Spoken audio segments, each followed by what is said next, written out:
नमस्कार दोस्तों, स्वागत है आप सब लोगों का आज के इस वीडियो लेक्चर में। और प्यारे साथियों, आज के इस वीडियो में अपने बात करने वाले हैं रीड साइंस में कार्बन और इसके ऑक्साइडों की, साथ ही जो ईंधन वाला अपना चैप्टर है उसके बारे में भी अपन डिस्कस करेंगे।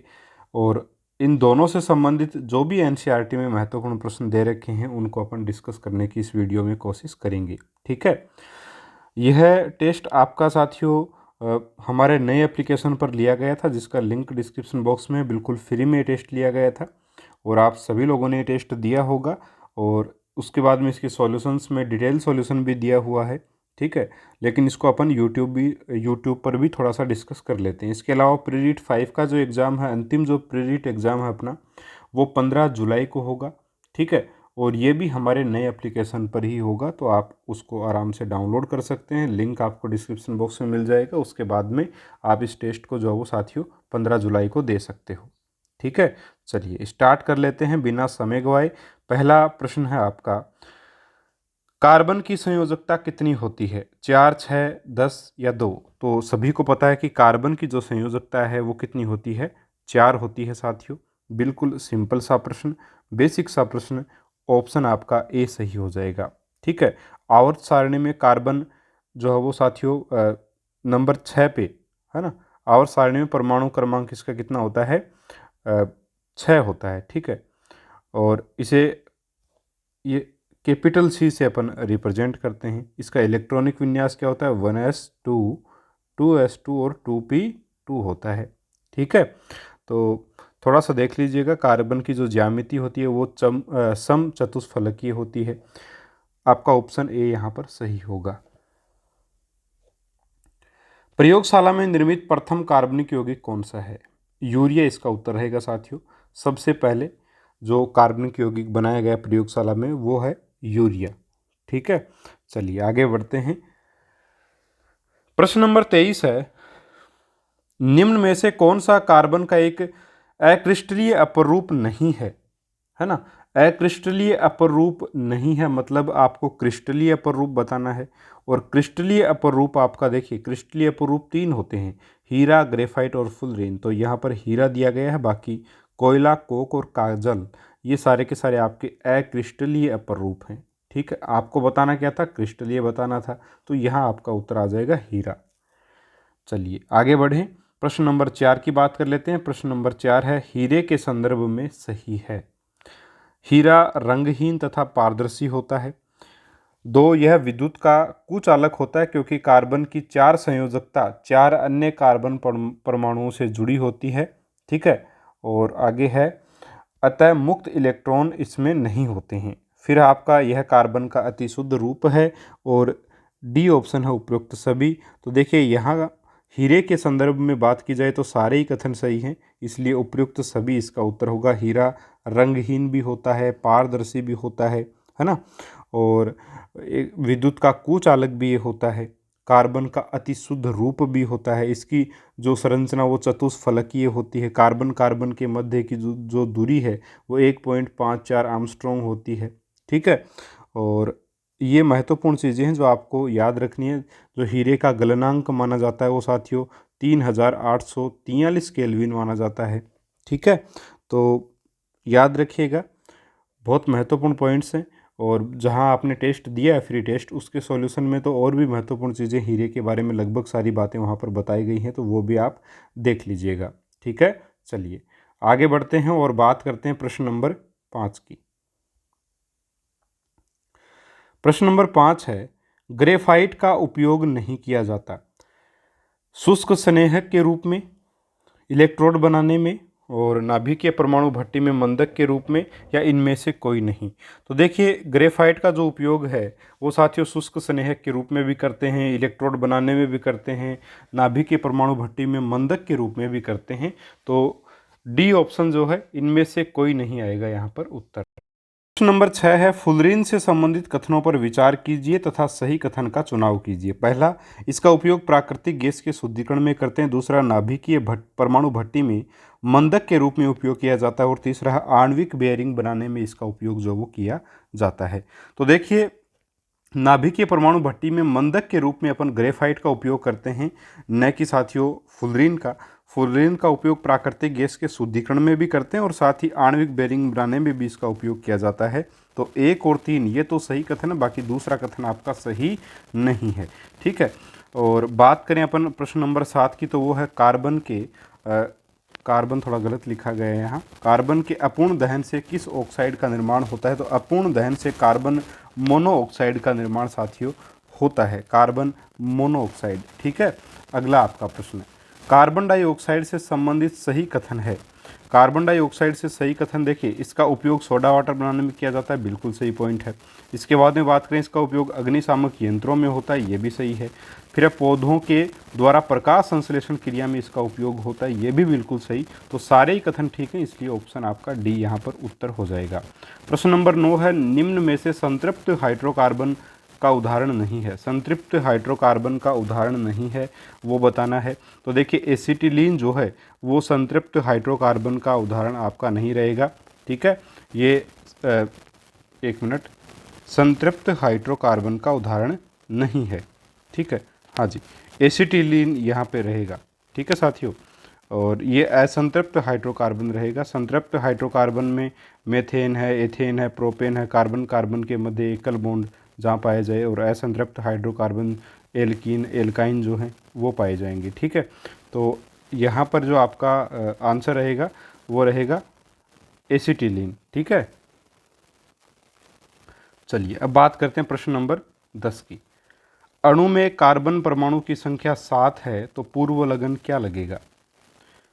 पूर्व लगन क्या लगेगा अगर परमाणु की संख्या कितनी है? अणु में 7 है। हेप्ट लगेगा, ऑक्ट लगेगा, नॉन लगेगा या हेक्स लगेगा? तो इसका उत्तर होगा हेप्ट। ठीक है, हेप्ट इसका उत्तर जो साथियों रहेगा। नॉन कब लगेगा? जब 9 हो, ऑक्ट 8 हो तब। ठीक है, तो इसको थोड़ा देखिएगा। उसके बाद में प्रश्न नंबर 11 की बात करते हैं। ग्रीन हाउस गैस है carbon dioxide, methane, nitrous oxide या उपरोक्त तो सभी, तो सारे की सारे ही हैं। ऑप्शन डी इसका उत्तर होगा। इसके अलावा ओजोन भी है साथियों। ठीक है, ओजोन भी ग्रीन हाउस गैस है। इसके अलावा जल वाष्प है। ठीक है, जल वाष्प है। CFC क्लोरोफ्लोरोकार्बन है, और बाकी तो आपका नाइट्रस ऑक्साइड जो N2O से डिनोट करते हैं, इसको मेथेन को अपन CH4 लिखते हैं, कार्बन डाइऑक्साइड को CO2 लिखते हैं। तो बाकी तो सारे के सारे क्या हैं? ग्रीन हाउस इफेक्ट हैं, इफेक्ट गैसेज हैं। इसमें ओजोन, जलवायु, CFC को, क्लोरोफ्लोरोकार्बन को भी साथियों आप लोग ऐड कर लीजिएगा। प्रश्न नंबर 12 है, कैंसर जन्य हाइड्रोकार्बन है। तो देखिए मैंने आपको बताया था बहुत अच्छे प्रकार से कि जो एरोमेटिक हाइड्रोकार्बन होते हैं वो आपके कैंसर जन्य हाइड्रोकार्बन कहलाते हैं। तो ऑप्शन आपका यहाँ पे सी जो वो सही होगा। प्रश्न नंबर 13 है, निम्न कथन ए व कारण आर को पढ़िए और नीचे दिए गए कूट की सहायता से सही उत्तर का चयन कीजिए। कथन ए है, ईंधन अंगीठी में जलने वाला कोयला लाल रंग के समान उज्ज्वल होता है और बिना ज्वाला के ऊष्मा देता है। कारण केवल गैसीय पदार्थों के जलने पर ही ज्वाला उत्पन्न होती है।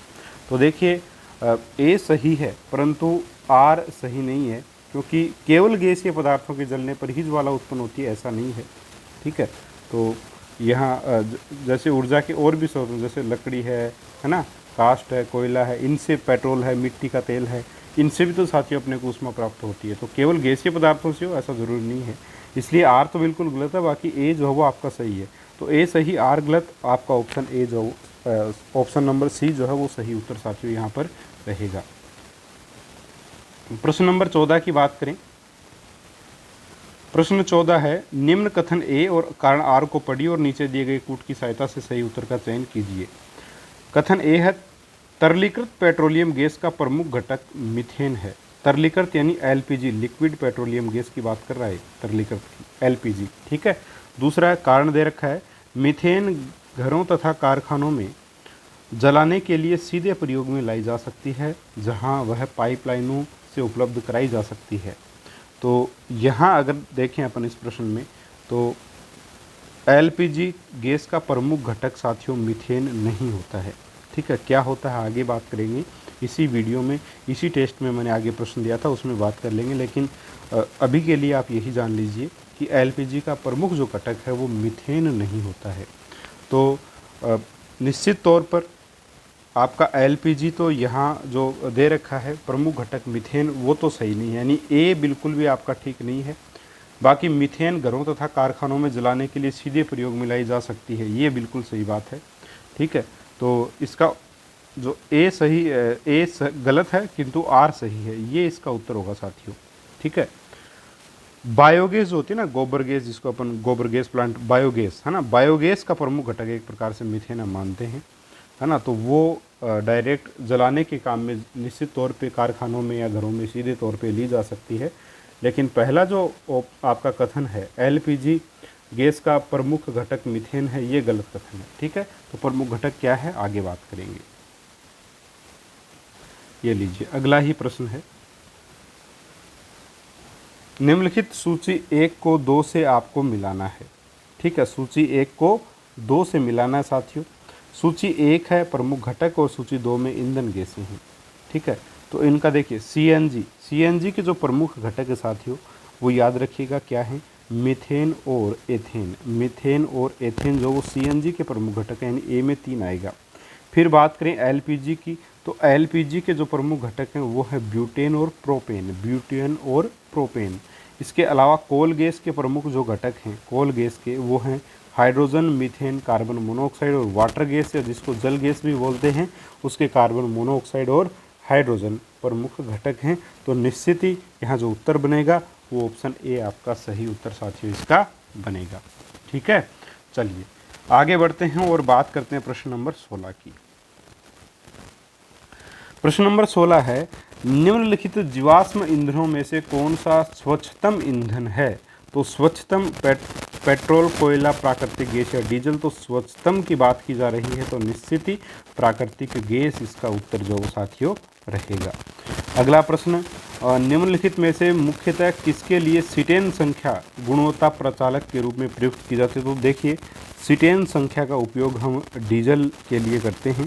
ठीक है, तो और ऑक्टेन जो संख्या है ना, पेट्रोल के लिए तो अपन ऑक्टेन संख्या काम में लेते हैं, ऑक्टेन संख्या, और डीजल के लिए सीटेन संख्या। तो यहाँ आपका उत्तर जो होगा वो क्या रहेगा, ऑप्शन आपका सी जो है वो यहाँ पर आंसर आपका साथियों रहेगा। ठीक है, चलिए आगे बढ़ते हैं और बात कर लेते हैं प्रश्न नंबर 18 की। कथन असत्य कथन का आपको चयन करना है। पहला आपका कथन दिया हुआ है, मृत वनस्पति के धीमे प्रक्रम द्वारा कोयले के निर्माण को कार्बनीकरण कहते हैं, बिल्कुल सही।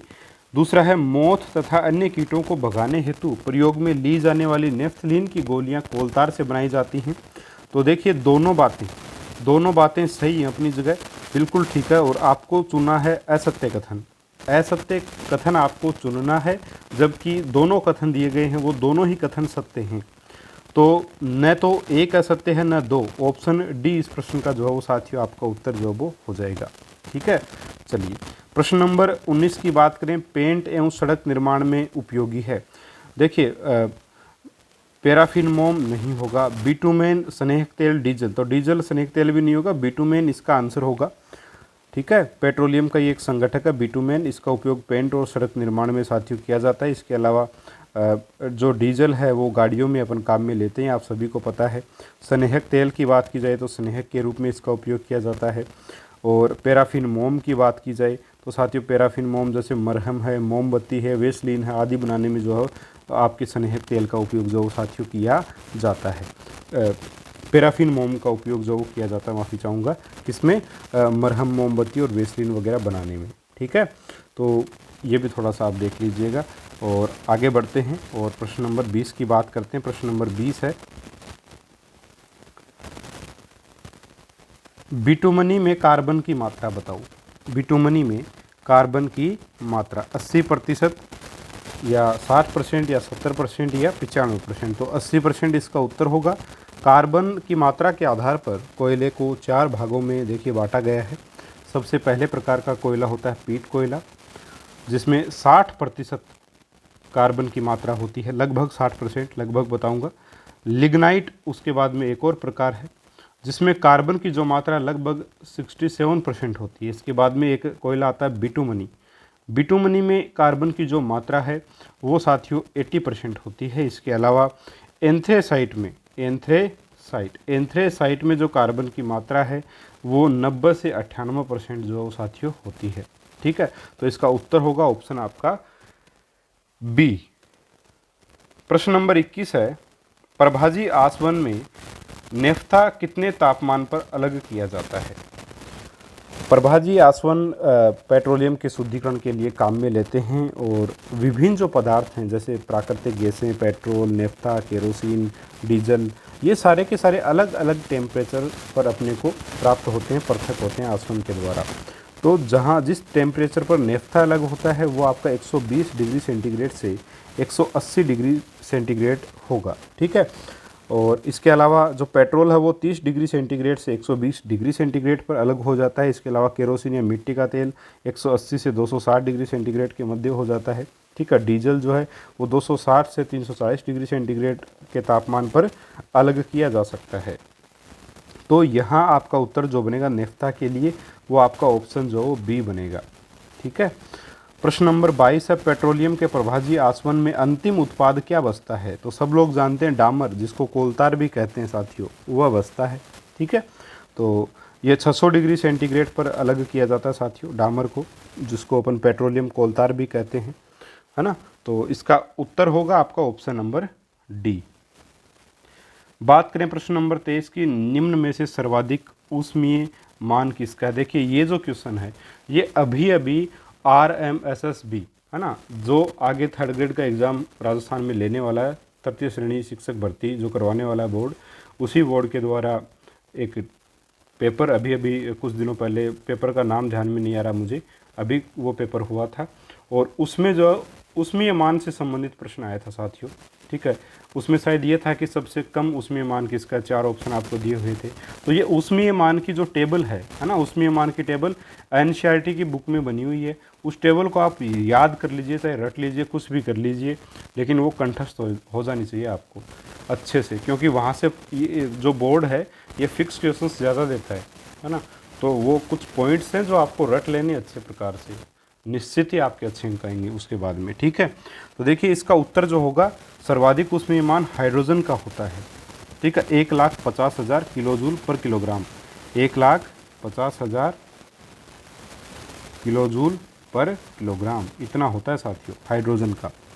LPG की बात की जाए तो 55,000 किलो जूल पर किलोग्राम होता है।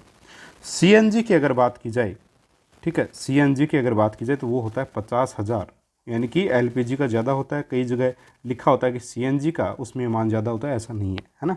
उसके बाद में बात करें पेट्रोल की, तो पेट्रोल का जो मान होता है वो होता है 45,000, मिट्टी के तेल का 45,000, डीजल है ना उसका भी 45,000। तो पेट्रोल, डीजल और मिट्टी का तेल, जिसको केरोसिन ऑयल बोलते हैं, तीनों का 45,000 किलो जूल पर किलोग्राम आपका उसमें ऊर्जा का मान होता है। इसी प्रकार CNG का 50,000, ठीक है, और CNG के अलावा मेथेन का भी 50,000 ही होता है, मेथेन का भी 50,000 होता है, ठीक है।